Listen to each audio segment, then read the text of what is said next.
Bakın inanmayan baksın 1980'lerin 2000'li yılların zenginler listesine bakın şu an çoğu yok. Zenginlik her zaman risktir ama yokluk doğru hareket edersen. Senin için de şanssızlık mı zenginlik? Zengin doğmak ister miydin? Hayır. Anama bir açıyorum ben. O şöyle oldu anne böyle oldu. Oğlum diyor yiyor mu diyor yiyor. Yutuyor mu diyor yıkıyor. Sıçıyor mu diyor. Bak ne kadar güzel. Sağlığın yerinde. Hocam mutluluk bu değil mi? Bak özofagus kanseri olsan bittin. Rektum kanseri olsan başına bela. Pankreas kanseri olsan 1 yıl 6 ay. Ya. Oğlum yapma diyor. Bir de insan hasta oldu mu o zenginlik bitiyor. Hocam siz de her gün görüyorsunuz. Biz görmüyoruz ki. Ben şimdi... O karizmalar bitiyor. Herkes yoğun bakımda aynı. Ya yoğun bakımda şöyle mi yapıyorsun? Bilincin kapalı. Zengin tuşu mu var orada? Yok. Öyle bir şey yok. Ya ben o kadar çok görüyorum ki gerçekten bitmeyecek paraları bitiriyor insanlar. Ya şaka gibi benim işim bu. Ya bitmeyecek insan para nasıl biter ya? Hedonistler daha uzun yaşar mı? Hayır. Bir tanesi benim annem öyle değildi. Heh. Sen neredensin diyorum sen. Sen neredesin? Beverly Hills'te büyüdünüz siz. Lan senin annen de öyle bizim yan komşuyuz siz. Anadolu çocukluğumu korumaya çalışacağım. Çünkü bizim şu anda Türkiye'de bizim ihtiyacımız olan çocuklar Anadolu çocukları. Ya bu ülke bir yere gelirse bir gün Anadolu çocukları. Tamam, İkinize bitti. de teşekkür Tamam, ediyorum. bitti. Al kötü yönü beni. Bu arada bir dakika bu kısmı kestik ya. Hayır ya. Bunlar yayında kalacak. Hayır, Ne? sakın. Kalacak Hayır bunlar eşeğin yayında. aklına karpuz kabuğu kaçırdı. Efendim merhabalar, çok heyecanlıyım. İki çok zor konuğu aynı masada topladık. Az sonra paranın psikolojisini konuşacağız. Profesör Doktor Oytun Erbaş ve finans analisti, yatırım danışmanı Mert Başaran'la birlikte paranın psikolojisi mi var diye soracaksınız. Ben de ilk soruyu izninle Mert, Oytun'a yönelteceğim. Oytun, kredi kartı kullanıyor musun? Şimdi tabii ki yani yanımda kredi kartı oluyor. Doğru ama ben ödemeleri yaparken insanlara nakit severim. Nakit ödersin. Nakit almayı da severim. Şimdi diyeceksin ki paranın nesi var? Kokusu var. Sesi var. Şimdi bu şuna benziyor. Sen şimdi Instagram'da insanlar görüyorsun. 2 boyutlu. Sesi var mı? Var. Kokusu var mı? Yok. Değil mi? Başka teninin diyebiliyor musun? Hayır. Saçlarına dokunabiliyor musun? Hayır. O kadar bir insan. Tamam seni etkiliyor da o görüntü. Mesela porno bizi etkiliyor mu pornografi? Evet. Ama gerçek bir kadın erkek değil. İşte kredi kartı da o kadar. Kredi kartı bir porno gibi. Yani nasıl? Çok fazla içerisinde değer yok. Ama gerçek paranın içerisinde gerçek para gerçek bir insan gibi. Sesi var, kokusu var, bir sürü komponent. Teni var, dokunabiliyorsun. Teni var. O nedenle hangisi daha değerli? O zaman şimdi sana şunu sorarsak, pornografi mi daha değerli? Yoksa gerçek bir beraberlik mi daha değerli? Aynı o fark kadar kredi kartı ve gerçek para işte. Onun için gerçek para daha değerli, daha etkili ve daha duyguları hareket eden bir şey. İnsan beyni biliyorsun 2 tane beyin var. Biri bizim mantıklı beynimiz, kabuk. Biri de hayvan beynimiz. Yani iç kısmı. Peki biz kararları nasıl veriyoruz? Hayvan beynine veriyoruz. Yani bizim verdiğimiz kararlar hepsi güdüsel kararlar. Mesela sinirleniyorsun, şunu bir tane kafasına vursam diyorsun. Hani nerede mantık? Ya kafasına bir şey olursa ya ben içeri girersem. Hayır yok. Ya da adam bize diyor ki hocam sana güzel bir yemek ısmarladım. Adam diyorsun ne iyi adam lan bu. Hani mantık? Hani belki o paranın kaynağı belli değil. Hani ne oldu belli diyor. Ama olsun diyorsun bana yemek ısmarladı ya beni seviyor bu adam. O zaman koku, ses, ten gibi o da. O zaman nakit para 50 bin lira. Bana birisi EFT yaptı. 50 bin lira bir demet önüme koydu. Hatta 20'lik yaptırdı, 100'lük yaptırdı. Böyle bir para. Sen diyorsun ki vay be paraya bak. Yani o da İBAN'la da geldi o para. Ama farkı ne? Eline alabildiğin, tutabildiğin şey senin neyini harekete geçiriyor? Hayvan beynini harekete geçiriyor. Yani limbik sistemini. O zaman sonuç. İnsan kararlarını ve her şeyini hayvan beyniyle verir. Hayvan beyninde uyaran şey nakit paradır. Peki küresel güçlerin şimdi nakiti devre dışı bırakıp her şeyi tek bir yerden yönetme isteği var. Kademeli olarak para hayatımızdan çıkacak ve biz bir anlamda işte Oytun'un itiraz ettiği kredi kartlarına mahkum olacağız tamamen, değil mi? Şimdi zaten benim yıllardan beri hani bu programda da olmaktan çok mutlu olma nedenim de bu. Yıllardan beri bir tezim var ama ben bunu standart sokak çocuğu olarak anlatmaya, yaşadıklarımla göstermeye çalışıyorum. Çünkü zamanda kredi kartıyla batmış bir babanın çocuğuyum. Şimdi sonra hocamın da yıllardan beri anlattıklarını okuyunca ve görünce şu ortaya çıktı ki aslında teoriyle bilim, pratikle bilim birleşiyor. Ben şunu yıllardan beri anlatıyorum insanlara. Diyorum ki demin hocamın anlattığı gibi buraya 10 bin lira koy. Hatta espriyle karışık ben bunu Hülya Avşar'ın programında da söyledim. Şimdi de söyleyeyim. Şimdi Oytun hocamla sizi bir yemeğe götürmeye, beni hadi yemeğe gidelim deyin. Kredi kartı varsa cebinde şöyle düşünüyor insan beyni. Ya koskoca Oytun hoca gelmiş, Emel Hanım gelmiş. Mert Başaran da şimdi onlar kadar öyle veya böyle bir marka değil. Ya onları güzel bir yere götüreyim, şekilimi yapayım. Çok affedersiniz, bir beynim böyle çalışıyor. İnsanım, kusura bakmayın. Hava atmak için, şekil yapmak için en kral restorana götürüyorum. Kredi kartıma cart cart cart içmeyeceği şeyi de içiriyorum. Valeye de vermeyeceğim bahşişi veriyorum. Niye? Çünkü hayvani dürtülerle bas bas paraları Leyla'ya moduna geçiyorum. Sonra ne oluyor? Ben ne yaptım diyorum. Bir de içinde alkol falan varsa Allah, yarın sabah bir bakıyorum ben ne yaptım? 15 bin lira ödemişim. Ben niye ödedim para diyorum. Ama nakitse bu para ve cebimde de yoksa, cebimde 2 bin lira varsa, vallahi Oytun Hoca da olsa, Emel Hanım da olsa cebimde 2 bin lira kardeşim. Sokak başındaki esnaf lokantası. Esnafa götürmeye çalışıyorum ve limitlerimi biliyorum. Şimdi kredi kartı, demin hocamın anlattığı gibi nakit arasındaki farkı, hatta bir yerde şunu anlatmıştı. Onu da isterseniz bir daha anlatır. Anlatasın hocamız. Yani kredi kartı kullandığınızda canınız haz alıyorsunuz demişti. Ama nakit kullandığında canınız acıyor. Ben gerçekten nakit kullanırken canım acıyor. Para gelirken de öyle. O yüzden ben bunu yıllar önce bir gayrimüslim, yine bu işi bilenler vardır ya. Onların yanında çalışırken Sultanahmet'te bana devamlı böyle maaş verirdi böyle. 20 lira gibi düşün bugünün parasıyla. Nasıl mutlu olurum? Bir gün sordum ya, bilmem ne bey dedim.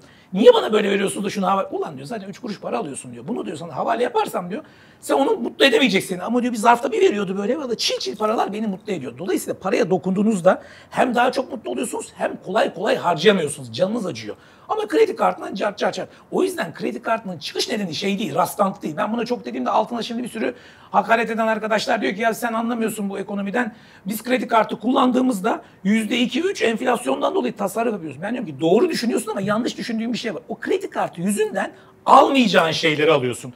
Almayacağın müzik setini alıyorsun, almayacağın yemeği alıyorsun, almadığın kıyafeti alıyorsun. Bütün siz aynı şekilde online alışveriş de böyle diyorum. Dolayısıyla hocam yanlış mı düşünüyorum? Yani beni özellikle seninle olmak o yüzden benim için önemli. Hani yanlışsa da söyle. Yani ben bunu online alışveriş, kumarhanenin de mantığı o. Sanal şekilde hayal hissetmiyorsunuz parayı. Kumardaki öyle mantık böyle. Online olan hiçbir şey hissetmezsin. Mesela Instagram bir fotoğraf, çok güzel bir kız. Ama o kız karşına geldiğinde bir parfüm kokusu geliyor sana. Bir bakıyorsun, kendini hissedebiliyorsun.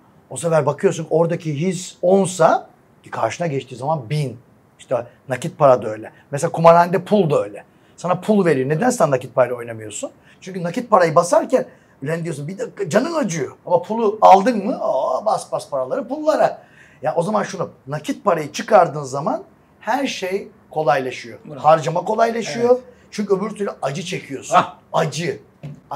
Yani sen parayı başka bir nesneyle, mesela neden yıllardan beri Luna Parklarda pul alınıyor ya da jeton alıyorsun? Çünkü jetonla değiştiririm. Jeton para değil ki. At gitsin. Bir jeton 10 bin lira. Mesela bir pul alıyorsun mesela yurt dışında $100. Şimdi $100 kumara batarsan ulan diyorsun 100 çarpı 33. Gözlerin dolar. Gözlerin dolar. Öbür türlü pul, drink. Hocam işte kredi kartı. Hocam kredi kartı bir kumardır esasında. Yani beyni bir kumar makinesine bağlıyorsun. Çünkü gerçek bir şey yok. Hani bir acıtmıyor böyle. Tamam Mert doğru söylüyor. Ne olsun yani kredi kartlarını iptal mi Ben edelim? şöyle diyorum. Bunun orta Ben yolu mümkün olduğu nedir? kadar orta düzey para biriktiremeyen insanlara diyorum ki bir 2-3 ay kullanmamayı deneyimli. Kullanmadıklarında hepsi şunu yazdılar. Hiç önce çok itiraz edenler de iddiam şu dedim. %10 en az %10 tasarruf yapmaya başlayacaksınız. Hayatta olmaz. Hepsi zaruri diyen adamlar bir baklar abi %20-30 vallahi tasarruf yapabiliyoruz. Ya kredi kartı mümkünse hiç kullanmayın. İlla kullanacaksınız. Bir tane o da çok düşük limitli olsun. Çünkü öbür türlü gerçekten harcayamıyorsun. Demin dediğim gibi ya hocama yani gerçekten 200 lira bir yere verirken elin titriyor, 100 lira verin. Öbür türlü sanal olan şeyi çok rahat harcıyorsun. Dolayısıyla da yanlış mı hocam? Yani kredi Ya kartı... da şöyle bir şey bir aplikasyon olması lazım. Kolunda kaç param var mesela? 100 bin liram vardı. 93 bin yazacak. Hep yanacak sönecek. Yani sana hatırlatacak. Cebindeki para gibi. Çünkü öbürsünde hep cebinde bir para var böyle. Bir şişkinlik azalıyor belli. Yani burada bir basınç var. Burada da mesela 83 bin mi oldu? Vın vın vın vın vın. 82 bin mi oldu? Vın yani. Yani oradaki vınlama daha da artacak. Harcadıkça daha da artacak. Bu çok önemli bir tüyo Mert. Çünkü gerçekten bu %30 kar sağladılar. %30 minimum %10 dedim. %20 %30 yapan var. Denesinler. Çünkü İnsan gerçekten canı acımaya başlıyor, yapmamak istiyor, harcamamak istiyor. Dolayısıyla bu bir bilimsel gerçek. Onu zaten hocamız attı. Zaten şöyle düşün bak. Ya hiçbir şey düşünmese insanlar şunu düşünür. Bu kadar güzel bir şey olsa %2-3 adam zarar ediyor banka bunu. Sen bir ay sonra ödüyorsun. Niye sana %2-3 zarar edeceğin bir şeyi baba oğula yapmaz ya. Bugün Oytun Hoca'ya çok saygı duyuyorum. Hayranım ama yine de bana dese ki Mert'ciğim bana 1000 lira ver. Bir ay sonra ver. İçimden derim ki niye vereyim ya %3 zarar edeceğim. Banka tanımadığı adama gidiyor veriyor git sonra öde diyor. %3 zararı göze alıyorsa şunu biliyor. Yanlış mı hocam? Bu adam %3 ile gelecek ama %10-20 daha fazla harcayacak. Sistem o yüzden kurulmuş. Sistem bir de sana seçenek sunuyor. Diyor ki bu gömleği alıyorsun bir ay sonra ödeyeceksin. Hatta 6 taksit yapıyorum. İşte bu da senin Yani harcama. sistem işte harcamak üzere kurulmuş. Yani işte kapitalizmin harcama. Ona bakarsan kot pantolonla bir örnek veriliyor. Yani git pazarda 200 lira, git markada 20 bin lira. Aynı kot, aynı çapın.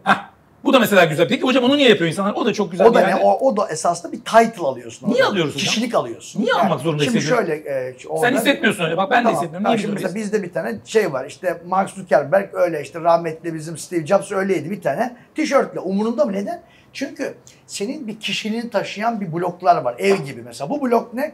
Mesela sınavları geçmişsin. Bu yaptığın işlerle seni toplum kabul etmiş. Bu blok başka bir blok. Burada yaptığın işlerle para kazanmışsın, küçük bir ev almışsın falan ya da işte bir birikim. Bunlar seni tutuyor. Ama bir şey tutmayınca, bunlar olmayınca bir başarı yok ortalıkta. Bu da yok. Bir tane blok var. Ne o biliyor musun? Kot pantolonun markası. Bu tutuyor seni. Bu kot pantolon Ama markası. sımsıkı sarılman lazım. Bu artık. Bu seni tutan tek blok bu. Bu ne biliyor musun? Diyorlar ki bunu işte X kişisi giyiyor. Mesela Michael Jackson'ın kemeri bu. Michael ne? Michael başarılı şarkılar İkon. söylüyor. Bravo. İşte aşağıdan yukarı. Sen adam diyor ki beyin bunu. Michael'ın kemerini takarsan ben de Michael'ım. Ben de kaykılırım diyor. İşte öyle Michael kaykıl değil. İşte o sana affedersin, o sana kaçıyor işte. Evet. Mesela eskiden nasıldı reklamı, sigara reklamları? New York'ta bir gökdelenin önünde bir kız sigara içiyor. Bir Audrey arabası var. Hepburn'da o kızda. Ha, hep orada. Sonra bizimki hiçbir şey yok. Asgari ücretle çalışan birisi. Hayatta hiç başarısı yok. Herhangi bir yerde bir şey yapamamış. Sonra o ne yapıyor? O da o sigarayı bir yakıyor. Kendini öyle hissediyor. Aynı o şey, o reklam. Evet, New York'tayım ve son model bir limuzindeyim. Değilsin ama beyin ne yapıyor?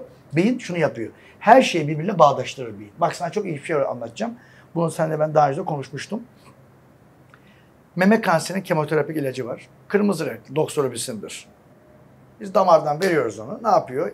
Bağışıklık sistemini baskılıyor. Ama meme kanserini öldürüyor. Saçların dökülüyor. Sonra adam bunu alıyor ve kusuyor. Sonra 1 ay 2 ay sonra beyine artık öğrendi ya kırmızıyla ilgili şeyi. Kırmızı bir tane herhangi bir boyalı su. Hiçbir etkisi yok. Takıyorsun. Hastakine kusuyor. Saçlarıkine dökülüyor. Bağışıklık sistemi yine baskılanıyor. Ulan ilaç yok. Beyin artık niye öğrendi biliyor musun? Vücut kırmızı bir şey. Benim bağışıklığımı baskılayacak, saçlarımı dökecek ve kusturacak. Çaput bağlamadı öyle bir şey. Mesela diyorlar ki sana çaput bağladım, dilek tuttum, gerçekleşti. Sen şunu öğreniyorsun artık. Çaput, dilek ve gerçek. O zaman çaput ve gerçeği beyin birleştiriyor. Mesela ben şimdi çaput ağacı yapayım. Bir tane adam anlatıyor. Ya ben kırmızı çaput bağladım. Her dediğim oldu. Kızım evlendi. Şu kadar para kazandık. Adam diyor ki ne bağladın? Kırmızı çaput diyorum ben. Adam şuna geliyor. Abi diyor kırmızı çaput nereden? Hani nasıl bir kırmızı çaput? Diyor ki boyu şu kadardı. 20 santim kalınlığı. Adam aynısını bağlamaya çalışıyor. Artık beyin niye öğrendi? Çaput ve zenginlik yan yana koyuyor. O zaman beyin her şeyi bu şekilde yapıyor. Mert izninle Oytun Erbaş yatırımını neye yapar? Şimdi günümüzde altın çok popüler. Biz Mert'le bir önceki videoda döviz mi altın mı piyasalar nereye gidiyor konuştuk. Sen yatırımı mahsur yoksa neye yaptığını Laboratuvarda söyler yaptım. misin? Laboratuvarda. Mesela altın alır mısın? Alırım. Alırım. Ya ben Altın alırsın. alırım. Altın alırım. Ama laboratuvara yaparım. Yani şöyle. İşe yatırıyorsun. İşe yatırırım yani. İş çünkü şöyle bir şey var. Şimdi ben hayatta şunu öğrendim. Hayat, hatta girişte de bunu konuştuk. Çok da ciddiye alınmayacak kadar kısa. Neden biliyor musun? Yarın yaşayacağının garantisi yok. Hani bir laf vardır ya, yarın ölecekmiş gibi ibadet et. Ölmeyecekmiş gibi yaşa. Vallahi o laf tamamen doğru. Yani nasıl bir yin yankı oturtman lazım buna. Onun için peki benim mallarım var, mülklerim var, şunun var. Yemiyorsun, içmiyorsun, gezmiyorsun. Ne yapacaksın onları sen? Başka birine bırakıvereceksin. Mesela şimdi Instagram'a bakıyorsunuz. Instagram'a insanlar hep nasıl? Mutlu, hep geziyor, hep gösterişli. Bu mümkün mü sizce? Değil Bu tabii. olabilir mi? Fake, hepsi yalan. Fake. Ama insan göz gördüğüne inanıyor. Mesela ben şimdi buradan bununla çıkarsam diyoruz ki Oytun su içmiş. Çayla çıkarsam buradan diyoruz ki Oytun çay içmiş. İçeride ne içtiğinin bir önemi yok. Önemli olan neyi ifade ettiğiniz. Mesela buraya sen de insanlar geliyor. Burada nasıl davrandı? Gerçek hayatta ilgisi olmasa bile bizi izleyenler bizi böyle zannediyor. Ya bu adam böyle. Benim dışarıda bununla alakam yok esasında. Ben dışarıda tamamen geyik bir herifim. Ama çıktığın zaman ne yapıyorsun? Daha biraz da şey davranıyorsun. Yani insanlar şunu bilmesi lazım. İnsanlar orada gösterilen şeyi gerçek zannettiği için ama o bir kurgu. Yani Instagram bir kurgu. Filmler bir kurgu. öyle olmaya çalışıyor. Hatta amaç da o. İnsanlara şu anda medyadan hazır kişilik satılıyor. Bu bipolar eğilimi değil mi? Ya hazır kişilik satmak şöyle bir şey. Tüketimi pompalamak değil mi evet, hocam? yani mesela biz küçükken bir kişilik elde ederiz. Bak normalde ergenken kişiliğin tamamlanır ergenlikten sonra. Mesela biraz Mert'ten aldım. Ben 16 yaşında çocuktum. Aa bak Mert para söylüyor. Oytun tıp konuşuyor. Mehmet onu konuşuyor. İşte Emel bunu konuşuyor. Bunlardan toplarım ben bir kişilik yaparım. Buna karma kişilik modeli denir. Ama bu 23-25 yaşından sonra bitmelidir artık. Şimdi sen kişiliğini oluşturamamışsan. O zaman birini görüyorsun filmde. Aa Mike İtalyanca öğrendi. Hadi İtalyanca kursuna gideyim. Bu nasıl kişilik lan bu? İşte esasında aynı şey. Dışarıdaki insana da etkilenen insanlar kişiliğe oturmamış. Kişilik teorisinde bir yere oturamamış insanlar. Bazen diyor kişilik bozukluğu diyor. Ben diyorum ki bunun için kişiliği yok ki bozukluğu olsun. Kişilik bozukluğu bence bir şey olabilir. Yani bir ne diyelim ona bir mükafat ya da bir övgü olabilir. Çünkü kişiliği var bozuk. Ben diyorum bunun kişiliği yok oğlum diyorum. Bu kişiliksiz bu. Mesela biri diyor ki ben işte abi uçağa gitti, bindi ve Dubai'ye gitti. Hani var ya şeyin şarkısı. Gideceğim yer havalimanı. Adam şarkıyı dinliyor. Gideceğim yer havalimanı. Hadi ya. Nasıl gideceksin sen oraya? O şarkı bebeğim. O şarkı o gerçek değil. O zaman iki tane beynimiz var. Neydi? Bir kabuk korteks. Mantık. Bir de neydi? Hayvan beyni. Şu anda insanlar ne demiştim? Ters evrime girdi. Korteks bitti. Kesinlikle. Mantık bitti. Yani akıl, decision mekanizm dediğimiz karar verme mekanizmalar bitti. Mesela adam diyor ki 10 bin lira alıyorum, 25 bin lira tatile giderim. Oğlum nasıl olur bu? Yani para 10 bin. 10 bin küçüktür 25 binden. Bu olmaz bu. Adam diyor ki bir dakika gideceğim yer havalimanı. Kredi kartım var diyor. Kredi kartım var diyor. Taksit Dünyayı bir kez Duygu, gel. duygu. Bak korteksle beyin esasında şöyle olması lazım. Duygularım var mesela. Diyorsun ki ulan insanım lan gezeceğim tabii. Korteks diyor ki insansın gezeceksin ama tam duygularım var. Ama paran yok bebeğim. Evet. Demesi lazım birinin. Bunu kabuk diyor bunu. Ama kabuk küçüldüğü için insanlarda. Ne dedim ben? Son 10 yılda ortalama IQ 10 düştü ya. Şöyle O bir da şey- maymun beynine Aynen, denk geliyor. maymun Şöyle bir ya, teorim tabii var ki. hocam. Buna katılıyor musun? Şu anki Netflix olsun, Instagram olsun, bundan önce de televizyon diyelim. Gitgide insanların o düşünme, senin o limbik sistem galiba dediğin sistemi devreden çıkarıp tamamen Yok limbik sistem aktive edip. Pardon, limbik sistemi aktive edip Ha. tamamen bizi hayvanlaştırıyor. Bravo. Yani dürtülerle. Benim canım çok affedersin. O kızla yemek yemek istiyorsam kredi kartım varsa yemeliyim. Paran yok yemeliyim. Tatile gitmem lazım, yapmalıyım. Onu yapmalıyım. Çocuğumu en pahalı özel okula. Ya bir mantık kalmıyor insanlarda. Niye? Bir özenti oluşuyor. Selebritiler sayesinde Ya yapılıyor en bu. basit ya. Şey ya işte şu şey ne onun adı? Çiftlik Bank ya. Hani biz mesela bugün Çiftlik Bank'tan bir tane daha açılsın yine bir para yatırır. Şu demen gereken şu kardeşim 10 yatır 40 al. Adam şunu demiyor. Ulan bu 10 yatırıp 40 nasıl alınır demiyor. Ne düşünüyor? Çiftlik banktan sonra da yaşandı. Tabii, tabii, bunun çok- Bir daha versiyonu. bak bugün biz çıktık biz Mehmet'le Mert- Mert Başaran'la Çiftlik Bank kuralım. Adına da Öz Çiftlik Bank koyalım. Bak öz kaymak. Laboratuvar iş yapacağız diyelim bir de böyle kansere çare buluyoruz. Aynen öz kaymak turizm kuralım. Yine millet getirir yatırır. Neden biliyor? Çünkü hayvan beyni şunu diyor. Easy way mi? Yani kolay yol mu yoksa hard way mi? Yani zor yol mu? Kolay yol. Kolay yoldan kazan. Kolay yoldan Ama harca. son dönemde çok daha İşte fazla ama çoğaldı. Neden? neden? Sizce? Çok basit. İnsanlar artık beyni küçüldü. Evet. Yani o karar veren insan beyni gitti. Kabuk gitti. Hocam artık daha basit anlatayım. Portakalı soydum. Baş ucuma koydum. Portakalın kabuğu neydi? Kabuk, korteks yani insan beyni. Mantık. Mantık. İçi neydi? Hayvan. Portakalın kabuğunu soyduk biz. Dış kısmı gitti. İç kısmı ne? Hayvan beyni. Ye, iç, harca, Anı yaşa, carpe diem. Basit hedoni. Hedonilere yükleniyor. Peki İşte onlar mutlu ediyor mu? hayır. O kadar çok Hayır. çabuk hedoni Hedoni etmez. bak hedoni bak bu şimdi bu Bravo. dünyanın en güzel kahvesi bak. İçtim, Bitti. koydum. Bitti. Bitti.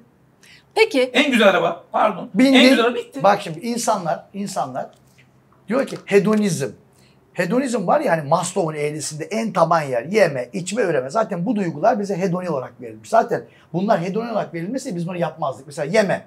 Mesela yeme angarya olsaydı. Mesela öğretmen bize öğretiyor. Arkadaşlar yemek zorundayız biz böyle. Hocam çok sıkıntılı bir durum. Çiğniyoruz, yutuyoruz. Vallahi öyle olurdu. Ama yutmak nasıl bir şey? Zevkli. Peki cinsellik. Cinsellik angarya olsa kimse ürer miydi lan? Arkadaşlar ürememiz gerekiyor. Ne? Ya yine mi ürenecek ya? Ulan bir kadın bulunacak, ikna edecek, eve getirecek. Hepatit C riski, HIV riski, sosyal riskler. Oh my. Ama zevkli. O zaman O zaman temel yaşam devleri neyin üstüne kurgulanmış? Zevk üzerine kurgulanmış. Hedonide dert, bu. kaygı, kasavet yok. O zaman Orada. hedoniye teslim edilmiş bir bünye daha uzun yaşar diyebilir miyiz? Hayır. Doğa biz yaşasın diye üremeyi, yemeyi, içmeyi, hatta dışkılamak bile zevkli. O bile zevk. Yiyorsun ve düşünsene dışkılamak ağırlı bir şey olsa da çok. Yani çıkacaksın ya zor bir şey ya, gidiyorsun ıkınacak ama zevkli. Yapınca bir içine güzel bir his geliyor. O zaman yemek zevkli, yapmak zevkli, dışkılamak, seks zevkli. O zaman bütün temel ihtiyaçlar zevk prensibine dayandırılmış beyin. Hedonistler daha uzun yaşar mı? Hayır efendim. Neden? Neden? Çünkü olay şu hedonizmde. Hedonizmde beyinde bir morfin boşalması oluyor. Buna endorfin diyoruz. Bu bir nevi eroin esasında. Yani beyinde bir an eroin boşanıyor ve beyin duruyor. Orgazm anı düşünün. Boşalıyorsun. Böyle bir rahatlık yok. Mesela kredi kartı. Annem öldü. O anda hiç şey düşünmezsin. Hedoni ne biliyor musun? Beynin bilinçli kısmının çalışmamasına hedoni deniyor. Yani o kabuk kısmının. Birden o içerideki hayvan beyni diyor ki kortekse beynine vuruyor onu. Durdu. O zaman hedoni şu demek. Bilinçli kısmın çalışmayıp hayvan beynin aktif olmasına hedoni diyoruz biz. O eroin ya da endorfin ömrü kısaltan bir şey mi? Hayır, şöyle bir şey. O esasında şöyle bir şey. Seni bağımlı yapan bir şey.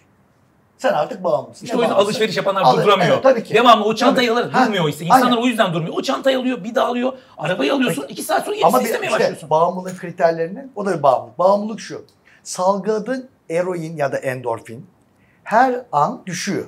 Şimdi mesela yemeğe yerken ilk lokmada 10 salgılıyorsun, yedikçe 8, 7 gidiyor. O zaman bir süre sonra bütün hazlar bitiyor. Mesela bir araba alıyorsun, bir süre sonra arabanın şeyi kayboluyor. Çünkü hep aynı araba. Bu sefer diyorsun ki bir model üstüne alayım. Çünkü aynı morfini salgılayayım. Beyin daha rahat etsin. Ama aynı morfini salgılayamıyorsun. Çünkü bir araban var artık. Bir de gücün yetmiyor. Gücün yetmiyor. Bu sefer başka sorun ortaya çıkıyor. Yani esasında haz aşağı doğru düşüyor. Hani bir laf var ya, çok muhabbet tez ayrılık getirir. Evet. Hanımla da öyle.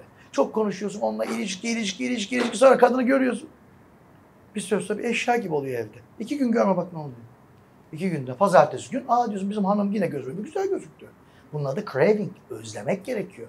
Her şeyi özlemek gerekiyor. Haz ertelemek yani. Haz ertelemek. Ben küçükken onu yapardım hocam. Bilmeyerek şunu yapardım mesela. Ekler pasta çok severdim. Babam alırdı mesela. Şimdi onu ben insan gibi diyemiyorum. Yedim mi 3 saniyede bitiririm o ekler pastayı. Ben ne yapardım biliyor musun? Çok basit. İlkel beynimle bak o. Bölerdim küçük parçalara. Süreyi uzatırdım. Süreyi uzatırdım ve o kadar mutlu olurdum ki yani bazen o bizim şu anki gençlikteki problem şu. Her şeyi çok hızlı yapalım. Param var şunu alayım. Ya ondan sonrası ne olacak? Üzeyir Gali anlatıyor rahmetli diyor. Yani benim çocuğum benim kadar belki mutlu olamayacak diyor. Kitabında anlatıyor. Çünkü diyor ben yavaş mutlu oldum diyor. Bir şeylere geldim. Ama sen çocuğun yarın sabah onunla başlarsan mesela en büyük bence mutsuzluk o. Çocuğuna bir gün param var. 20 yaşında en kral arabayı alırsan o çocuğun gerçekten gelecekte yanlış hocam. Güzel. Mutluluk hakkını eline alıyorsun. Yani tolerans gelişiyor. Bak bravo. bağımlılığın kriterlerini biliyor musun? Aynı hazzı almak için daha çok gerekiyor. Yani alışveriş ettin, bir tişört aldın mutlusun. Öbür gün tişört aldın, o beyinde salgılanan o endorfin, dedik ya morfin, 10 değil 8 oluyor. Evet. Bu sefer 2 tişört alman lazım. Öbür gün o zaman bağımlılığın kriterleri 1, daha fazla maddeye ihtiyaç duyarlar. Evet. Yani kullandığın maddeyi, sigara olsun bu neyse. Alkol olur, sigara olur, alışveriş olur. Arttırman lazım. Her şey, para harcamada böyle aynı, alışverişte aynı. 2, bırakmaya istemene rağmen bırakamazsın. Yükseder. Aşk da böyledir. Bırakacağım dersin ama bu karıyı bırakamazsın. Bir daha başlarsın. 3, nedir o? Bağımlılığın zararlı etkileri ortaya çıkmaya başlar. İflas etmeye başlıyorsun. İflas etmeye başlarsın. Sağlığın bozulur, stres faktörleri. O zaman bu bağımlılık ne? 1, senin bünyene zarar verir. 2, madde miktarını arttırmaya başlarsın. Sonuç, daha çok alışveriş etmeye başlarsın. Daha çok harcama yap. Sonu yok ki bu. Sonu yok. O yüzden Seks de böyle. Seks de böyle. O yüzden benim teorim hep şu işte. Hocamın anlattıklarına benzer. Ben diyorum ki hazzı hemen yapma. Biraz sonra yap. Ya bugün... Biraz sonra şöyle diyelim. Böl. Yani bugün 4 milyonluk araba alacak param varsa hocam. Ben diyorum ki hocam Allah razı olsun şu 4 milyonluk arabayı alma. Çünkü 2 yıl sonra belki işlerin böyle. Şu an bir 1,5'lukla al. Araban yoktu çünkü dün. Bir otobüsten arabaya geç, bir mutluluk hazzı al. Seneye de sana 2 yıl sonra söz onu aldırayım. İşte bu çok farklı. Hazzı daha çok keyif. Bir de o param diyor. Anam diyor ki oğlum diyor obeziteyi çözmek çok kolay diyor. Bir porsiyon döner de aynı diyor, 2 de aynı diyor. 1 bırak diyor. Öbürsünde yarın ye diyor. Aniden oğlum bu diyor. 3 de yesen diyor. Son lokmadan sonra yine aynı diyor. Bir de toplumsal eziksen o zaman hedoni yapmak için daha çok şeye ihtiyaç duymaya başlıyorsun. Mesela alışveriş miktarı artıyor, harcama miktarı artıyor. Neden ezik miktar? Mesela şöyle bir deney yapıyoruz mesela. Bir kafese sıçanları koyduğun zaman, bunların da dominantları var içinde. Dominant şu demek, alfalar. Mesela alfa maymunlar nasıl biliyor musun? Ağaca çıkıyor, betalara bakıyor. Kavga edenler, orada cinsellik yapanlara falan yapmayın. Bir tane kafasına vuruyor. Alfalara hedoni verdiğinde, mesela bir porsiyon muz verdin. Alfalar bir tane muzu yiyor, duruyor. Aşağıdaki betalar var. Muzu 20 kilo ver, hepsini yiyorlar. Peki alfa neden yemiyor? Çünkü alfa bir muzla mutlu oluyor. Alfanın beyninde onu doyuran sadece muz değil.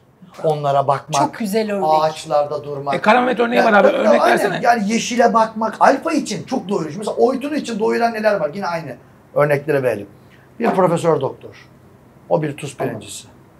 O bir doktor. O bir çocuk yardım ediyor şeylere. Hepsini sayabilirim. O buluşları var. O otistik çocuklar yardım etmeye çalışıyor. Bak bir sürü komponent var. Bu sefer ben ne yapıyorum? Adam diyor ki muz vereyim. İyi ver. Tamam. Ama peki alfa sıçanı alfa yapan şey ne? Alfa sıçan ya da alfa doğuştan bu. Alfalar doğuştan alfa doğuyorlar. Yani dominans. Mesela bir şey söyleyeyim. Bir tane zengin adam geliyor bir yere oturuyor. Bir tane pro yakıyor. Bir daha bir şey içmiyor. Öbür taraf sosyokültürel seviyesi düşük olanlar 4 paket sigara içiyor. Neden? Çünkü tek tutunacağı şey o. Anladın mı? İşte alfalık bu. O zaman şunu söyleyebiliriz. Doğuştan alfa doğmasan bile hayat şartları seni alfalaştırıyor ya da betalaştırıyor. Yani seni ya dominans yapıyor ya da non dominans yapıyor. Epigenetik şartlarda bravo. belirleyici Yani o zaman. Bunu hani bir, alfa doğmadı ben doğuştan şanssızım tabii deyip ki. kaçma. Mesela sen şöyle büyümüşsün. Bir muz yemişsin.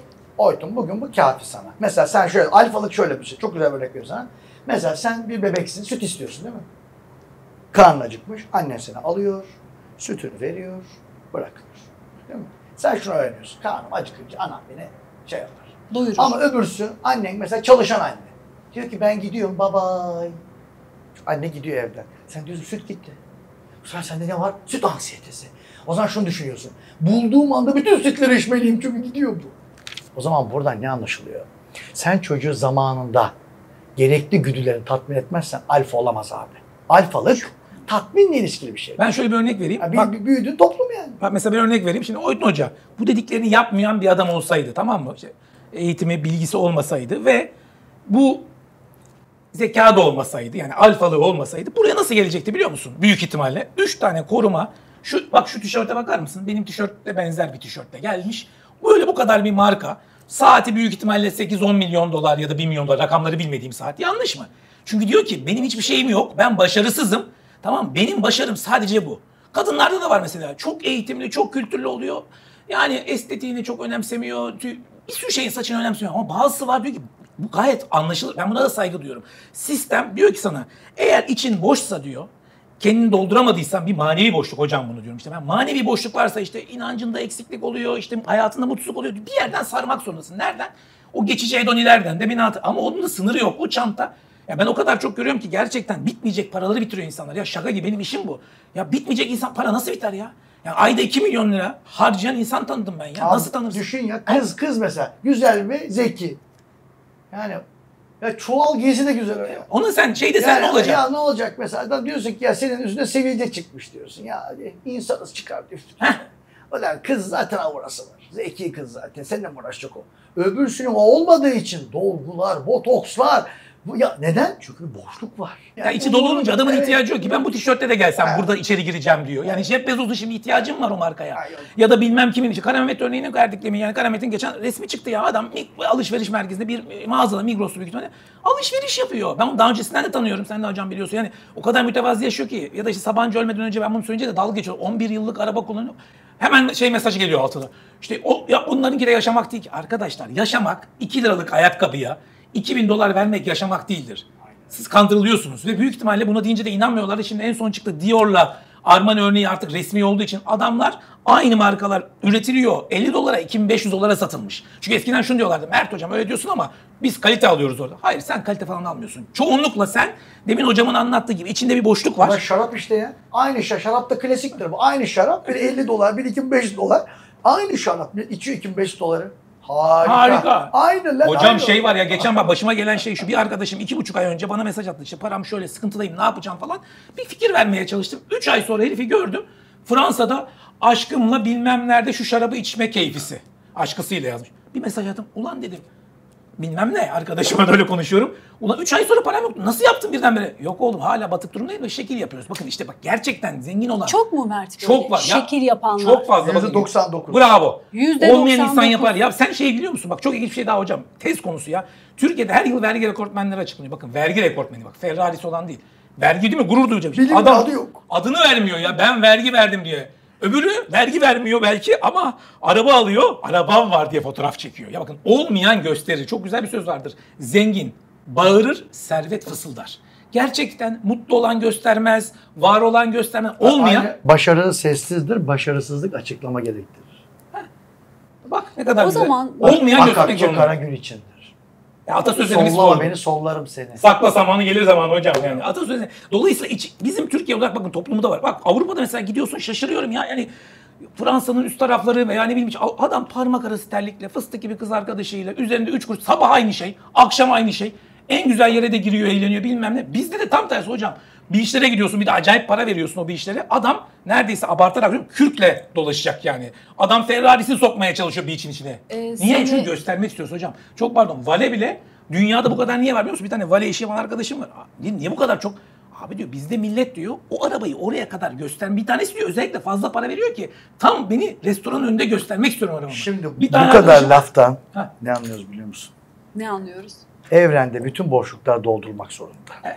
Eğer senin küçüklükten beri ego dediğimiz ya da ne oldu, şehvet ya da neyse, onlar doyurulmuşsa ve onların doyurması için çok şey yapılmışsa, mesela işte bu işte başarı, işte statü, işte yemek, içmek, her şey telafi edilmişse sen doygun bir çocuk oluyorsun. Doygun. Ve bu Tişörtle işlere hiç bulaşmıyorsun. hiç bulaşmıyorsun.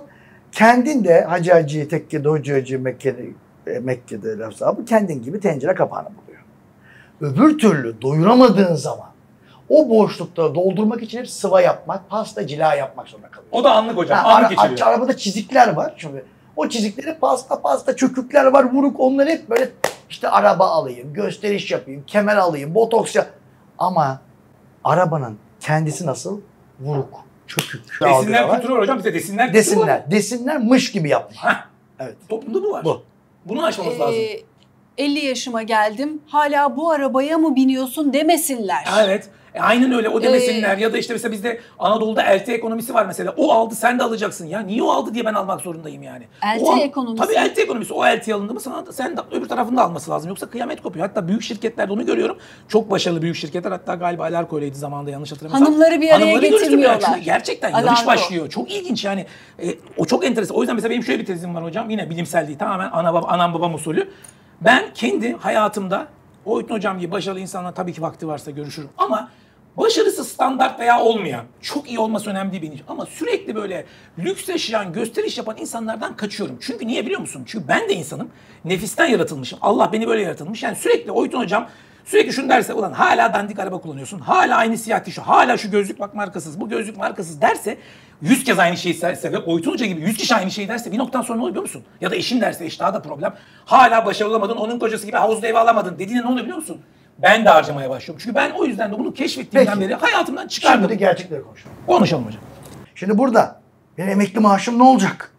Emekli maaşım ne olacak? Yani hep bir anksiyete. Buna Evet, ben hep anksiyete. fakir anksiyetesi diyorum ben buna. Hep bir anksiyete. Çocuk da öyle mesela. Çocuk böyle telefon almışlar, çocuk böyle geziniyor. Benim asistanlar var, böyle boğazına takıyor. Çocuk kaybetmeyeyim diye. Tamam mı? Geçen de bir çocukla ben dedim ki bu fakir anksiyetesi bende şöyle oluştu. Bir gün karşıya geçiyordum Kadıköy'den Şişli'ye. Bir çocuk böyle tutmuş böyle telefon. Böyle tutuyor. Oğlum dedim bunu yani cebine koy dursun. Düşer diye korkuyorum dedi. Denize düşerse diye. Ne bu dedim. Fakir anksiyetesi dedi bana. Yani bir dedi bunu aldık. Yaşadığını biliyor. Ha, biliyor ya. Bu çocuk bana bu terminoloji söyledi. Çok güzel. Yani Gerçekten. çok güzel anlattı. Çünkü hayatı boyunca bütün belki birikimini oraya koymuş. İşte bu sefer işte adam şunu bu sefer yapışıyor Türkiye'de. Geleceği yok, biriktirmek zorunda. Ne olacağını bilmiyor. 2 uyanık olmak zorunda. Basit şeyler yapmak zorunda. Ne onun adı? Manipülasyonlar. Ayak oyunları. Ayak oyunları. Toplum seni böyle yetiştirmiş. İşte yine ne oluyor? Zübük filmine dönüyoruz. büyümüşüz. Ya evet. Hepimiz birer zübük değil miyiz? Biz zor şartlarda göçer büyümüşüz. Göçerlik çok zordur. Yerleşik hayata geçememişiz. Anadolu'da yeni daha biz yerleşik hayata geçtik. Göçerlik çok zor. Pragmatik olman lazım. Çadır kuruyorsun. Oradan keçe çadır, oradan bir küçük delik oluyor. Onu oradan çamurlan kıvır. Biz hala ameliyatlarda öyleyiz. Bu ameliyatta bu ucu olmuyor. Abi şunu bir yont bakayım, sokarız onu biz oraya. Bizimki sanayi öyle. Çok hızlı, pragmatik insanlar. Pragmatik insanda ne olmuyor biliyor musun? Kurumsallık olmuyor. Kurumlarımız yok. Mesela yurt dışında ne oluyor mesela? Kurumlar olduğu için yöneticinin bir vasfı yok. Kurumlar işliyor. Sistem işliyor orada. Sistem işliyor. Yöneticinin bir vasfı yok. Zaten işliyor her şey. Ama bizim burada ne? Her şey yönetici bağımlı, insan bağımlı. Neden? Kurumlar işlemiyor. Neden? Çünkü herkes şunu düşünüyor. Kendini düşünüyor. Ailesini düşünüyor. Survive ettirebilir miyim? Geleceği taşıyabilir miyim? Yani herkes ne? Kişisel kaygılar içinde. O zaman bütün toplum nasıl şu anda? Anksiyete içinde. Benim geleceğim ne olacak? Hele bu dönemde daha da çok O zaman arttı. şunu diyor Katamenian diyor. Bu günü yaşa diyor ya. Geleceğini göremiyor çünkü. İşte bizim olayımız bu. Mesela biz sosyal psikolojiden tüme varım değil, tümden gelim yapmalıyız. Yani biz neden böyleyiz? Onun için bunları da sormak lazım. Eleştirebiliriz. Neden bu halk harcıyor? Neden kredi kartını harcıyor ediyor? Mesela şöyle diyor. Kredi kartını harcıyor, yarın bir şeyler olur. Yani ben borçlar silinir mi bir şey olur. Ya hep böyle. Mesela vergi borçlar siliniyor arada. Silinir mi yine? Hep böyle ne var yani bir? Ya da şu var hocam. Yani- Ben bu parayla zaten hiçbir şey yapamayacağım. Aynen. Bari gideyim bir tane güzel sigara içeyim. Aynen öyle. Bari güzel bir telefon Yani alayım. Çok fazla insan onu soruyor. Ben niye aldınız bunu diyorum. Abi bari araba alamayacağım. Ev alamayacağım. Basit Ümidimi hedoni kaybetmişim. yaşayın, basit hedoni. Basit hedoni. Ama işte şunu anlamaları lazım ki o hedoniyi ben de o kısımdayım. Yani takık olduğum kısım o. O basit hedoniler gerçekten o kadar kısa sürüyor ki onu aldıktan sonra bir şey değişmiyor ve sen aslında belki geleceğini ipotek altına alıyorsun diyorum. Aslında öyle bir paradoks var ki hocam. Tam tersine bizim Avrupalı gibi şey dememiz lazım. Tam Avrupalı adamın çok daha harcaması lazım. İşte sonuçta Bana biliyor çok- musun? Tavuk yumurta tüyor, yumurta tavuk Tam gibi tersi. oluyor. Çok Halk ilginç. böyle olduğu için böyle yapıyor, böyle yaptığı için böyle oluyor. Devamlı gidip geliyor bu. Ya bunu kesmen lazım bir yerden. Bir şekilde çok ilginç bir şey var. Bu da enteresan hocam bak. Şunu görüyorum mesela. Bir örnek vereyim anlayın. Ofise bize biri geldiğinde iki tip insan geliyor diye düşünün. Biri geliyor böyle aynı Oytun hocam gibi normal bir kıyafet. Hatta daha da ilerisi böyle bazı ayakkabısının arkasına falan basarak falan filan böyle normal bir arabayla geliyor. Sorduğu soruya yatırım yapacağım. Biz böyle ne kadar diye böyle bilmeyerek ilk önce cahiliz ya biz de böyle klasik Türk kafası böyle şey diyorsun. Bunda para yatır ha. Ya 50-100 milyonluk bir şey alayım köşeye atayım ufak bir şey diyor bak gerçekten. Sonra başka biri geliyor. Ya çok ilginç ya böyle makyajlar içinde çok şık çantalarla falan. Biz böyle içimizden diyoruz ki herhalde 50 milyon mu çıkacak 100 milyon. Ya Mert Bey diyor Urla'da böyle küçük bir yer almak istiyorum. Bir 200-300 bin liram var. Bak gerçekten böyle bir sosyolojideyiz. Şu an sosyoloji o kadar değişti ki. Yani çok iyi Ne gözüküyor. peki bu? Manipülatif işte. Niye böyle oldu hocam anlayamadık İşte yani. manipülasyon ne? Survive için. Konuştuk ya bunları. Yani öyle bir coğrafyadasın ki survive etmek için ki koyun postu yerine tilki giyinmek Heh, zorundasın. evet. Hani ye kürkümü ye belki de bu değil mi hocam? Aynen öyle. Yani manipüle etmek lazım. İşte buna Machiavellist tavırlar dönüyor. Machiavellizm budur esasında. Hani Ama olan da bir makyajistlik yapıyor. O da göstermemeye o çalışıyor. da, o da göstermiyor. O da Herkes güç- oyun. O da Bu güç işte- gösterirsen Ya de benden herkes- zam isteyecek Mert. İşte Çok fazla vergi isteyecek. Akrabalar borç Tabii. Borç isteyecek. isteyecek diyor. diyor. Yani nasıl biliyorsun? Herkes uyanıklık. Kim kimi kandırırım. Ya ana fikir şu aslında O kimse... kadar mı ya? O kadar. işte sonuçta Mert burada. O Ana kadar fikir mı? yani o kadara yakın. Ana fikir şu kimse gerçek Bak değil yine aslında. yumuşattı yine, o Ben kadar yumuşatırım yakın hocam. ya. Ben biraz orta yolcuyum biliyorsun. Senin kadar direkt olamıyorum bazen. Ama gerçekten Türkiye'de kimse tam gerçek değil. Ve o yüzden de mesela insanlar o Bak yalan laflara gerçek... bak. Tam gerçek değil. Ya bir şey söyleyeceğim. Fake O kadar yani o zaman. benziyorsunuz ki birbirinize. Biz kardeşiz. Biz ikiz kardeşiz. Ya lütfen yorumlara yazın. Konuşma tarzı, ara vermemeleri ve fizyonomileri. Aynen. Lütfen yakın plan şöyle zoom yapın. Hocam bir de şey büyütün. soracağım yakalamışken. Çok benzemiyor mu ikisi? Benziyoruz işte. Zekamız benzesin canım razıyız biz yani hocam. Ya iyi inşallah. ya Mert de çok akıllı bir çocuk. Ama benim sormak istediğim şey şu hocam. Şöyle bir inanç var halkta. Ben kesinlikle olmadığını biliyorum çünkü iş yapıyorum. Ama abi çok parası olan çok mutludur. Orta parası olan ya da az olan da çok mutsuzdur. İlla çok parası olan mutluluk gerçekliği nedir? Bir kere mutlulukla hedoni farklı bir şey. Mesela dedi ki döner yersin hedoni. İşte bir tane dondurma yedin bir hedoni zevk, seks yaptın zevk, şehvet. Mutluluk daha genel ortalama. Hani nasıl mesela ben şu anda kaç mutluyum? Ben sana söyleyeyim 10 üzerinden ben şu anda 6-7 şu anda. Mesela yarın 8 olamaz mı? Hep 6-7 benim. Mesela insana ortalaması da bu. Şimdi sorun topluma. Bu Bazı- şartlardan bağımsız bir hal midir 6 ve 7? Hayır, şartlardan bağımlı. Yani genel bir ortalama alıyor beyniniz ve mutlu olan insana bakmışlar neleri var diye. Mesela şöyle, bir insan kolu koptuğu zaman Ha, müthiş bir şey bu Diyor hikaye ki, biliyorum. Müthiş. Müthiş. Adam kaç mutlusun diyorsun. 3 diyor 10 üzerinden. Sonra 6 ay geçiyor. Kaç mutlusun diyor. O da 6 diyor. Alışmış kolunu koptuğuna. Çok enteresan bir şey. Piyango çıkmış insanlar diyor kaç mutlusun? 10 üzerine 10 diyor. 6 ay sonra o da 10 üzerinden 6'yım diyor. Yani kolunda kapsa, piyangoda çıksa ortalamayı değiştirmiyor. Hani olur ya mesela sen şimdi şöyle bir sayı dizisi al. 1, 1, 1, 1, 1, 1, 1. Araya 10, 1, 1, 1, 1. O ortalama göre kaç çıkıyor? 1.2 çıkıyor. O aradaki 10'un bir değeri yok. O nedenle senin arada arabalar alman, güzel evlilikler yapman ortalamayı değiştirmiyor. Anlık esasında. mutluluk değiştirmiyor. Ortalamayı değiştirmiyor. Mutluluk neye bağlı biliyor musun? Mutluluk 2 şeye bağlı. Bir, mutluluk. Hani bir laf vardır. Kaliteli yalnızlık, kalitesiz çokluklardan daha iyidir diye. Mesela mutluluk buna çok benziyor bu lafa. Nasıl yani? Mutlu olan insanın ortak özelliği bir, kendini gerçekleştirmiş insanlar. Ne demek kendini gerçekleştirmek? Maslow'un eğrisinde yukarı çıkmış yani sevenleri var, sevdikleri var bir üst. Güven duygusu elde etmiş. Yani geleceğim güvenli. Ben ne yaparım? Bir giderim güzel bir yerde, kasabada yaşarım. Ya da hayır aktif bir şey devam ederim, bir güven duygusu var. Bana sevenler var. Bir üstüne self-esteem. Yani kendi kendine yapma. Mesela bana biri soruyor. Oytu senden bilim yapıyorsun. İşte şunun için bir şey bulacağım, para kazanacağım. Değil. Hayır. Ben bilimi kendim için yapıyorum. Seviyorum çünkü. Yani kendi artık. Yani kendi kendine. Hani var ya oğlum şu dersini çalış değil artık. Oturup okuyor herif. Oturup Keyif yazıyor. alıyor. Keyif Tutkusu, alıyor. tutkusu. Tutku. Yani adam öyle bir yere gelmiş ki hobileri var. Benim Çok babam ALS oldu. Ay çok zor bir hastalık. Benimki değil. TEDx konuşması. Ben çok etkilendim. Babamın 20 yaşında, 25 yaşında ben iken ölmesine. Ve kendimi ALS'ye adadım. Benim babam pankreas kanseriydi. İdrardan pankreas kanserinin erken markını bulmaya çalıştı. Storiesi var lan herifin. Bir storiesi var. İşte bu çok önemli. Türkiye'sine hikayesi var, başarı hikayesi. Bizim ülkemizde başarı hikayesi var mı sence? Var mı sence? Bizim ülkemizde insanlar kendi hayatlarını hikayeleştirmeye değer görmüyorlar ki. Utanıyorlar belki. Utanıyorlar. Evet, Belki evet. her hayat Evet. bir hikaye. Şimdi, Bizim ülkemizdeki tamam. hikayeyi Şimdi kimde ben var? sana- Ama manipüle ediyor. Ha, Sanatçı ismini değiştiriyor. Evet, tamam.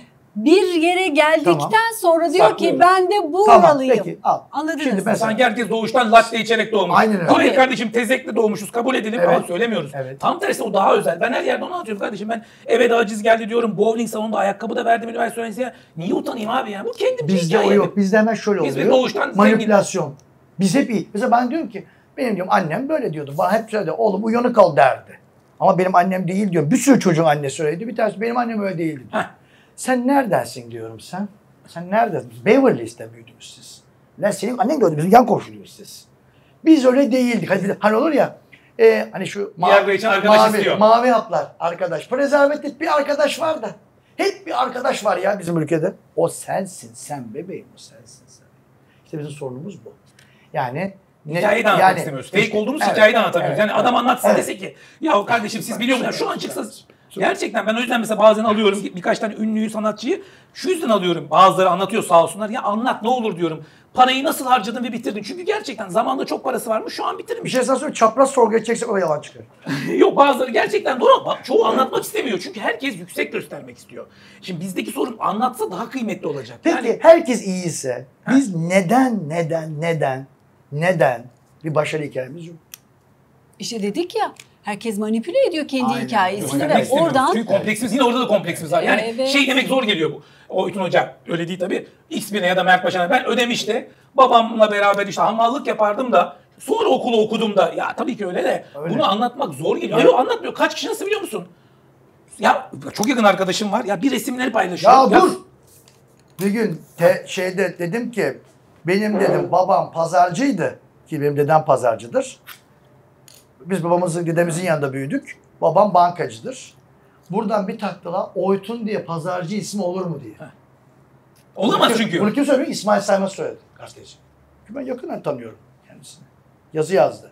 Oytun Erbaşı'nın pazarcı arayışları devam ediyor Twitter'da. Abi çünkü neden söylediler? Ondan sonra gazete başlık atmış. Sökeli demişim. Ödemişli çıkmışım. Sökeli demedim. Söke olsun ödemiş olsun. Ne oldu?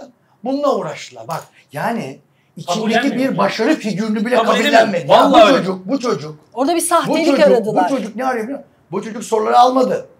Bu çocuk her sınavı başarıyla geçti. Hep yaptı. Her şeyi kendi yaptı. Olamaz. Olamaz. Dedi. Olamaz dedi ya. Gümüş kaşıkla doğmuş olması lazım. Evet. Bunun babası mutlaka oraya vakıfın sahibi olması lazım. Ve dedim biliyor musun? Benim dedemin babası veterinerdir. Onu buldular. Babam yazmış, ödemişler grubuna. Dedesi de pazarcı demiş, veterinermişti. Ya bunlarla yani şunu demek istiyor. Bir çocuk Ödemiş'ten çıkıp buraya gelemez Bak diyor. çok güzel bir yere geldi. Yani eziklik kompleksi. Bak çok güzel bir yere Bak, geldi. Bu gazeteci de bunun içinde ama. Bunu mesela benim Ahmet Hakan'la davam vardı bu konuda. Ne dedi Ahmet Hakan? Ahmet yazmış öyle işte. Benim hakkımda bir şeyler söylemiş. İşte bir şey demiş bana zamanında. Bir şey. Fatih Altay'la dava var. Benim. Bana meczup demiş. Hatırlıyor musun? Bir cehennem hikayesi var. Evet abi cehennem Türk'ü çekiyoruz. Cehennemde kimse bir yerden çıkmıyormuş demişler ki orada demişler oradan çıkamazsın orası Türklerin yeri. Onu ayağından çeker demişler. Buna bir örnek verebilir miyim? Ya burası böyle bir şey olur mu? Çünkü şöyle olacaksın hep. Aciz. Ondan sonra acıların çocuğu. Hep acıların çocuğuyum. Başaramadım. Bizden. Ya da tam tersi. Bizden. Yani ya da başardıysan da o mutlaka gümüş kaşıkla doğmuş. Evet. Bununla ilgili şöyle bir hikaye Desteklemişlerdir. Ben hatta şöyle bir hatta bunu CNN'de söyledim ben. Canlı yayında. Ben dedim göbeğini kaşıyan ekonomistim dedim. Şimdi şaşırdılar ne demek? Ya dedim, Türkiye'de öyle bir şey var ki dedim. Şimdi ben Oxford okumadım, Harvard okumadım. İstanbul Üniversitesi'nde normal bir okulda okudum tamam mı? Ve kendimce sahada çok kendimi geliştirdim. Ya ben okullarda okunan bilginin bizim konuda çok sınırlı olduğuna inanıyorum. Dışarıda sahada bilgi tamam ve kendimi geliştirmiyorum. Kendimce de bir şeyler yaptım bugüne kadar. Ya bir saldırılar oluyor. Bir saldırı oluyor. Genelde böyle kendini elit, eğitimli görenler işte bir tanesinin ismini vermeyeceğim öyle engelledi falan böyle bir dalga geçerek böyle bu kim ki ne anlar ki ya. Ama sürekli yanılıyor. Ben her seviyede doğru biliyorum yine de çünkü ya ne gerek var? Hayır, bir de şuna bir şey var. Ya bir görüş saygı nedeni duyuşuna söyleyeceğim ya. hocam bak nedeni şu. Halk da inanılmaz şekilde bunu seviyor. Niye seviyor biliyor musun bak? Bizim Türkiye'de şu. Ben bunu anlatırken şunu anlatmak için anlatıyorum aslında. Tam tersi şunu ortada bir insanın şunu demesi lazım. Ya ben de lise mezunuyum. Ben de ortaokul mezunuyum. Mert abinin dediği gibi onu dediklerini uygularsam belki ben de bir şeyler yapabilirim görüp mutlu olsun diye anlatıyorum. Ama bir tarafta diyor ki hayır olamaz. İlla başarılı olman için kas sistemi var ya dünyada. Sanki burası Hindistan. Ödemiş'ten olmaz abi. Bu adam Nişantaşı'da doğmuş olmalı. Bir de adam kabul edemem. Hocam pazarcı çocuğun oğlu Oytun olamaz. Olamaz. Oytun olamaz. İsmi Oytun olamaz. Ya bir kas sistemi var. Bu ne ya? Ya bu adam bunu söylüyor ya gazeteci bu ya. Pazarcının ismi Oytun mu olur diyor. Bu ne diyecek? Dedenin babası veteriner miydi? Dedemin babası veteriner. Dolayısıyla anlatabiliyor Deden muyum? okumamış ama. Dedem pazarcı. Ama olamaz ya anladın mı? Çünkü bunu başarıya geldiyse bu adam diyor. Çünkü şöyle düşünüyor bak tam tersine bak. Patolojik olan ne biliyor musun hocam? Orada seni görüp şunu demesi lazım. Ya bak vallahi onu görmesi lazım. Ödemiştik. Ya, Kars'taki adamın, Van'daki adamın şunu demesi lazım. Ya Oytun Erbaş'ı görüyor musun? Ödemiş'te pazarcının çocuğu olarak buralara geldiyse ben de okursam ben de belki yarım Oytun olurum deyip mutlu olması lazımken ne diyor biliyor musun bizim halkın çoğu? Olmaz. Yalandır. Böyle bir şey olamaz. Peki Olamaz. Amerika'da, Yanlış mı? Texas'taki MD Anderson Hastanesi nasıl? MD Anderson Medical Doctor değil ki. MD Anderson ne biliyor musun? Bir çiftçinin karısı meme kanserinden ölüyor. Yeri bağışlıyor. Diyor ki buraya bir onkoloji hastanesi yapın ve adı karımın ismi olsun. Ya hocam onu Bak, bırak. Çiftçi lan çiftçi. Peki orada şöyle mi?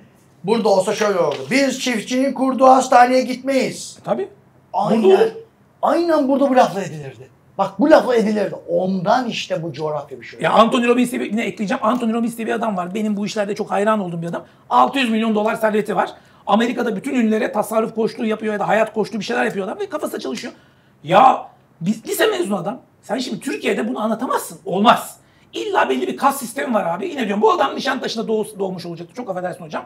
Bilmem nerede Amerika'da böyle 2-3 yıl eğitim görmeliydi. Bilmem ne okulunda varsayalım bilmem ne. O zaman çok daha ama ya belki bu coğrafyadan böyle olması daha değerli değil mi ya? Sana ümit olmayacak mı? Biz tam tersine aşağı çekiyoruz ya. Bizim bu adamları ya da kendimce böyle bunun gibi insanları ya mesela en hayran olduğum insan nedir biliyor musun? Ortaokul lise mezunu olup bir yere gelmiş adam mesela o nasıl yaptığını öğrenmek istiyorum. Ama bizim halk yok o olmaz mutlaka bir şey vardı. Ya belki bir şey yok. Niye onu araştırmıyoruz? Marie Curie Nobel alıyor. Kimya öğretmenler 2 Nobel alıyor. Ünvan ne biliyor musun? Madame Curie. Ünvan yok. Anam ne diyeceğiz bunu diyor. Çağıracağız Nobel Komitesi. Profesör Curie değil. Madam lan. Bizim burada olsa alamaz. Alamaz. Küçümsenir. Türkiye'de alamazsın. Neden? Ünvanın yok. Ünvanı yok. Hocam Ve- vallahi bizde marka hastalığı var ya. Bunda da marka hastalığı var. Aynı kafa. Bakın inanmayan baksın 1980'lerin 2000'li yılların zenginler listesine bakın şu an çoğu yok.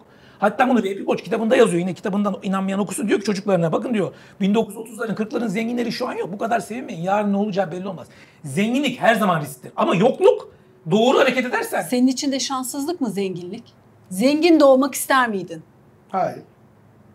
Ya Yani Yükselmek önemli. anam diyor ki ben anama bir açıyorum ben. O şöyle oldu anne böyle oldu. Oğlum diyor yiyor mu diyor yiyor. Yutuyor mu diyor yıkıyor. Sıçıyor mu diyor.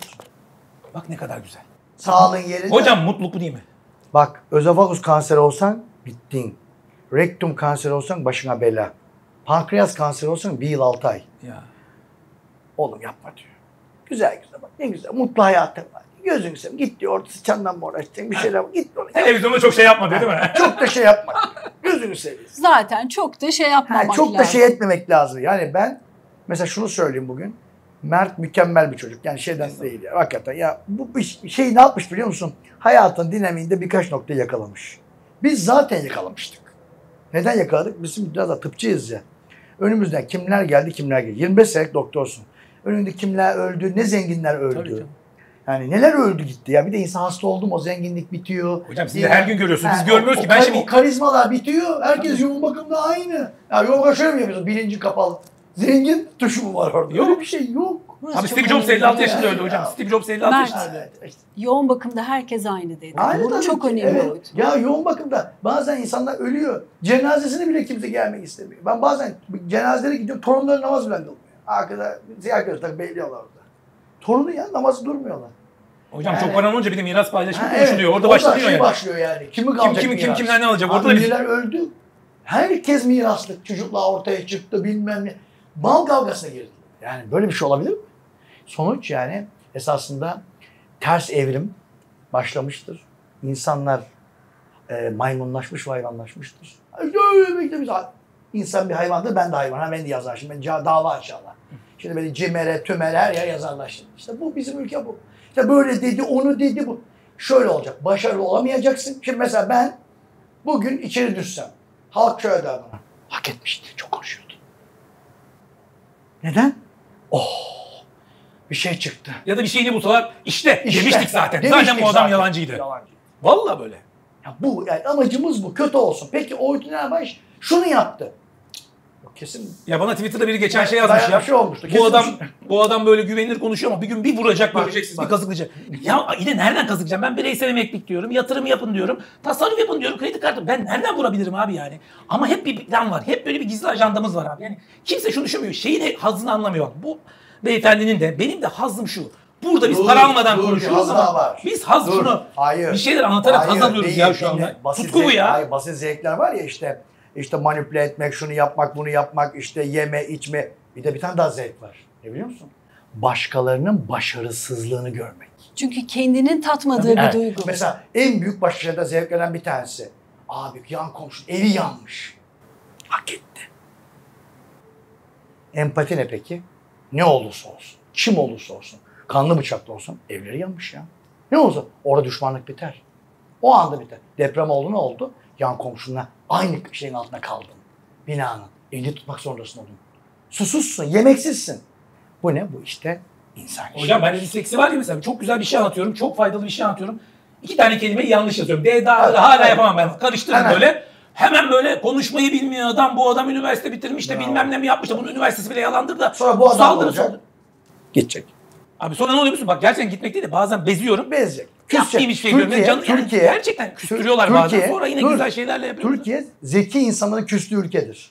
1, 2. Türkiye'de başarı cezasız kalmaz. Bu lafı unutmayın. Bir gün yazacaksın bunu. Abi gidiyorum bir yerde diyor ki Allah razı olsun. Abi bir şey sana söyleyeyim mi? Bak bunları konuşuyoruz ya. Artık insanlar bir yerlerine gelmiş böyle olmuş. Yani aydın kesim. Oytun Erbaş aydın kesimdir. Bu adam da böyle. Aydın kesim bir şeylerin farkında. Ve burasına gelmiş.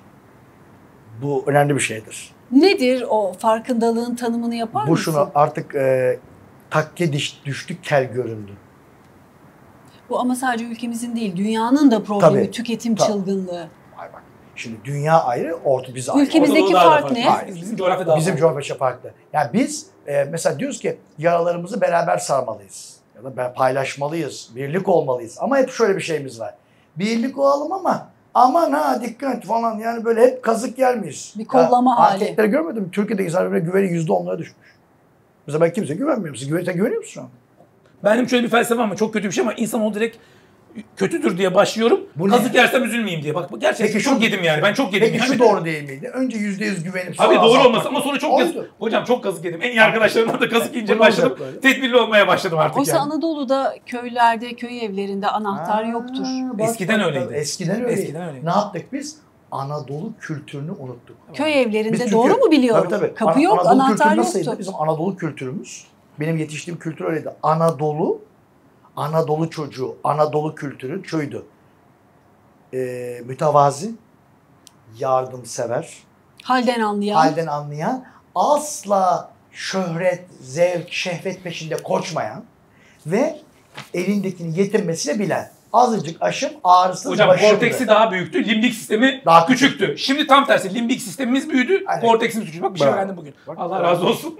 Yani sonuç, ben her zaman şunu vurguluyorum. Diyorum ki Anadolu çocuğu olmaya devam edersem bir halt olurum ben.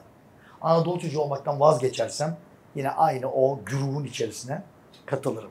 Hatta ben bunları söylediğim zaman beni çok linç ediyorlar. Ama ben her zaman Anadolu çocukluğumu korumaya çalışacağım. Çünkü bizim şu anda Türkiye'de bizim ihtiyacımız olan çocuklar Anadolu çocukları. Ya bu ülke bir yere gelirse bir gün Anadolu çocukları gidecek. Biraz da şu küfrü azaltırsak. Ama biz Anadolu çocuğu olarak kahvede büyüdüğümüz için bizim her şey biliyorsun AQ ile başlardı. Kahvede. Sakın. Evet yapmayacağım. Öyleydi. Öyle büyümüşüz. Ama yine de biz severiz. Yani biz hala küfür de güzel bir şeydir. Beni rahatlatır. Önemli olan şu. İnsanları olduğu gibi kabul etmek. Elimizdeki değerleri bilmek. Ama bu hemen olmayacak. Sen Ödemiş'te pazarcının torunu olmasaydın, sen de işte iflas etmiş, zor zamanlar Evvelcizler yaşamış babanın çocuğu olmasaydın, bu başarı hikayelerini çıkarabilir miydin? Mert Başaran o kitabı çıkarabilir miydi? Oytun profesör Ben olabilir kendi miydi? tarafımdan söylüyorum. Olmazdı çünkü ben o yokluklar bende bir travmalar yaşattı. Sonra bir gün belki hocam o travmalar gerçekten beni bir şeyleri yapmaya yönlendirdi. Bakış açımı değiştirmemi sağladı. Yani konfordan başarı çıkmıyor. Gerçekten hani onu da naçizane tavsiye ediyorum çocuklara. Yani her şeyi verirsek çocuklara bak gerçekten çok büyük sorun. O yüzden birinci jenerasyon kuruyor. Bak lise mezunu, ortaokul mezunu adam şirketi kuruyor. İyi okullar mezunu ama babayla çalışmış adam şirketi büyütüyor. Abi 3.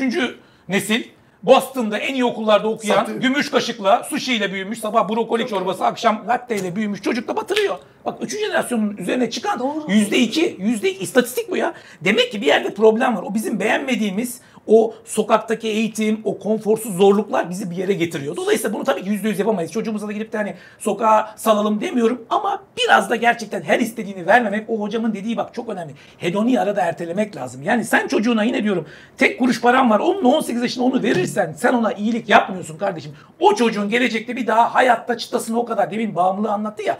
O kadar yükseğe alıyorsun ki toleransı gelişiyor ya. Bir tane biri vardı bak bu da gerçek hikaye. Ev yok, araba yok, bir şey yok. Çocuğa gittiler böyle çok yüksek paraya çok pahalı bir şey aldılar. Yani siz çocuğun bir daha onu alamazsa mutluluğunu elinden alıyorsunuz aslında. Ama işte bak bir de ne var biliyor musun? Bizde şöyle bir kompleks var hocam.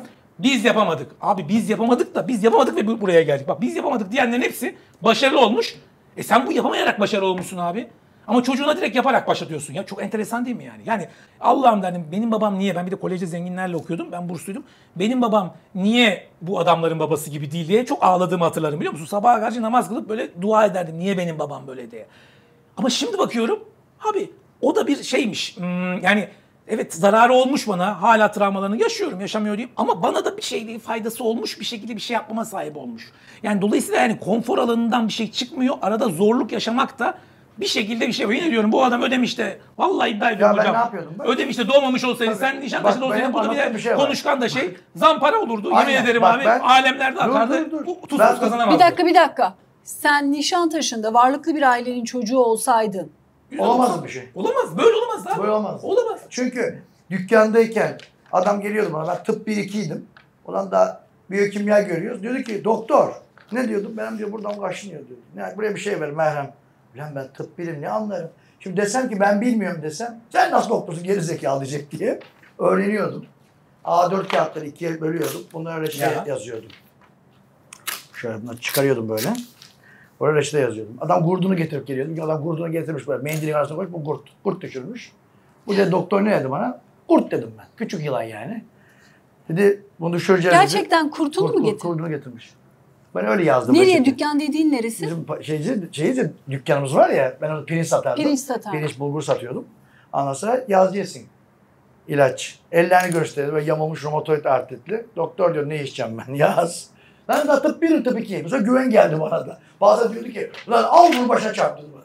İyi gelmedi, midem bulandı diyordu. Allah'ım sıçtık. Ama çalışıyor, gördün Ama mü yani? ne yapayım şimdi? O zaman Google'da yok soracağım. Kitaplara ben bakıyordum, ne yazdınız bu amcaya falan. Ne yazacağız bunu? Peki Nişantaşı'da da olsaydı Doğru. bu Tabii. konuşkanlıkla, bu fırlamalıkla ne yapardı biliyor musun? Her gece partilerdeydi. Aynen. Yanlışsa yanlış. Doğru söylüyor. Yapar mıydı? Tabii yapardı. Dünyayı gezerdi. Gezerdi. Ya şimdi oralar- Playboy. Gerçekten öyle. Diyemedim ama öyleydi yani. Bak, Playboy'du. gerçekten öyle. Yani Şimdi- Oytun Erbaş Nişantaşı'nda doğsaydı Playboy muydu? Playboy'du. Şu anda ben bütün magazin dergilerinde ilk Evet. sayfadayım. Aynen öyle. Gerçekten öyle. Burada bitirelim bence. Tabii. İkinize de çok Ha, iyi olur teşekkür ederim. muydu? Olurdu. Yapma hocam, şu daha güzel. Bak o zaman o kadar mutlu olamazdı. O başarı hikayen olmayacaktı çünkü. O zamanın Olur mu Playboy'u diyor, mutlu o öyle diyor, olurdu. vallahi da biliyor. Bir şey sana Daha söyleyeyim. mutlu hocam. Bir şey sana söyleyeyim mi? İnsan başına gelmediğini bilemez. Şimdi böyle oldu. Bir şey öyle diyorum Evet. tabii ki. Doğru Yok söylüyorsun. hocam öyle olsaydı. Haklı yani şöyle evet yani ya insanlığa yararımız oldu. Bence insanın özelliği başka insanlara yararın olmasıdır. Öbür türlü Öbür türlü geçiciye dönüyor hocam. Sen daha öbür biliyorsun. türlü köpek de öyle yaşıyor. O da Aynen cinsel, o da öyle. yiyor. Bir de o da- kimse hatırlamıyor ki yani. Sen 22 yaşındaki Haz Doğan yaşıyorsun ama 46 yaşını hatırlamayacaksın. Şey mi diyeceksin buraya geldiğinde? Hiçbir şey yok. Adamın title yok, başarısı yok. Ben zamanında böyle bütün mankenlerle yatardım. Başarı mı abi? Ya başarı fena da değil. ya. Yok hocam. O anlık bir şeye dönü bitiyor. Bilmem. Acaba öyle mi yapsam? Şimdi yapabilirsin. Artık sen o Tamam. şeyi bitirmişsin. Ben Tahtaları kapatmışsın. Tamam tamam. İkinize bitti. de teşekkür Tamam, tamam, ediyorum. bitti. al kötü yönü beni. Bu arada bir dakika bu kısmı kestik ya. Bunları Eşeğin, söyleyeyim mi? hayır ya. Bunlar değil. yayında Hayır kalacak. sakın Ne? ha, sakın ha. Kalacak Hayır bunlar eşeğin yayında. aklına karpuz kabuğu kaçırdı. Yani sıfırdan başlamak mı istiyorsun Hayır. tekrar? Ben artık playboy olmak istiyorum. Sen artık Playboy olmak. Nereden başlarsın işe? Evet, bir yerden başlarız. Önemli olan başlamaktır. Başlamak bitirmenin yarısıdır. Çok teşekkür ederim. Ben teşekkür İkinize de ederim. çok Ben çok mutlu oldum teşekkürler. valla hocamla karşılaştığım için çok mutlu oldum. Sağ ol, teşekkür ederim. Değişik bir yayın oldu benim için de. İzlediğiniz için teşekkür ediyoruz. Tabii ki yorumlarınızı bekliyoruz. Oytun kapanışı sen yap. Mesaj ver. Vallahi Playboy Oytun olarak. Allah playboyluk yapayım. Biz eskiden Deprem Dede vardı. En seksi seçilmişti. Ya Ahmet, Allah rahmet Ha, eylesin. Işıkara değil mi? Ahmet Mete Evet. Işıkara. İşte bakalım biz de bir seksiye seçilirsek oradan gireceğiz bu işe. Yazın. Oytun Erbaş'ı seksiyi buluyor musunuz? Yazsın tamam. Ne yapayım abi bir yerden başlayayım şimdi. Kestik.